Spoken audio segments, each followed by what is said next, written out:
Good morning, Virginia Palacios, Executive Director of Commission Shift. First, I just have a quick legislative update.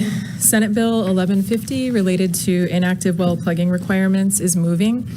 It's not the bill we would have drafted to solve the problem of inactive wells, but we're encouraged to see a solution progressing through the legislative process.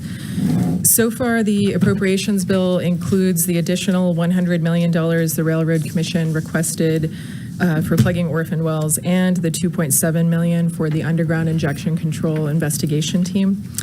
And I just want to thank Chairman Craddock for the testimonies that you made to the legislature earlier this year, just clearly stating that it's not only money, but policy changes that are needed to address the orphan well problem.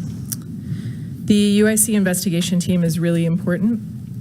We're concerned about groundwater contamination from rapid, widespread development of carbon dioxide injection wells if Class 6 primacy is approved in Texas. And we hope that the UIC investigation team will help to prevent more groundwater contamination incidents. Evidence points to an ongoing problem with groundwater contamination under the Railroad Commission's jurisdiction. The Commission contributes to the Joint Groundwater Monitoring and Contamination Report each year. The latest report for calendar year 2023 documented 539 cases of confirmed groundwater contamination under the Railroad Commission's jurisdiction that were making their way through the enforcement process. 10 of those cases were new in 2023, and typically each year there's about a dozen new cases added. This indicates that it takes a long time for groundwater contamination cases to show full remediation or for the agency to have exhausted its options. In the 28 years prior, over 1,800 cases moved to inactive enforcement status, and full remediation was not confirmed in all those cases. Improvements in data collection could make the joint report more useful. For example, site names are not standardized and causes or facility types are not clearly indicated.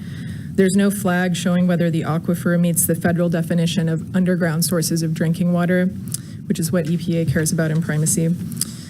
At least 14 site names in the report have the initials SWD, likely indicating that a saltwater disposal facility caused the contamination. These guys are like well blowouts, sinkholes, and earthquakes caused by Class 2 injection wells create risks to groundwater and property that are unacceptable. We've heard from community members who've had their foundation cracked by earthquakes, whose rural water wells have been contaminated by leaking wells that are influenced by injection wells. And I just wanted to share all this information with you to help you understand why this is important to us and why we're asking for more preventative decision-making, monitoring, and enforcement. And I really appreciate what we heard from Paul Dubois today. The transparency is really helpful, so thank you so much. Thank you. Thank you.